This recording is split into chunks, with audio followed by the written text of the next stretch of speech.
هذه الشيلة إهداء من أم مرضي إلى ابنها العريس عايض وأخوانه.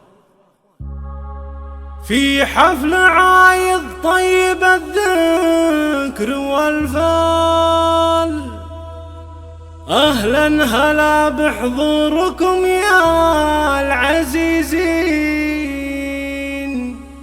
واغلى التهاني فوق جنحان الأقوال،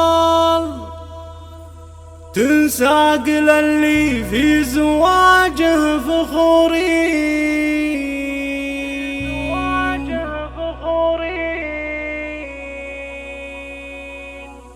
يا مرحبا ترحيب تقوال وافعال، يا مرحبا ترحيب تقوال وافعال، بضيوفنا اللي شرفونا ملبين، اقولها واصلح بها فخر وجلال. يا مرحبا فيكم على الراس والعين، في حفل عايض طيب الذكر والفال، اهلا هلا بحضوركم يا العزيزين، واغلى التهاني فوق جنحان الاقوال، تنساق للي في زواجه فخورين. عايض وعايض للوفا مضرب امثال، عريسنا الغالي وريث السلاطين، عسى حياته للمسرات منزال، والله يطول عمره سنين وسنين. عايض وقدره فارق بكل الاحوال، يستاهل الامداح نسل الميامين، للمرجله والطيب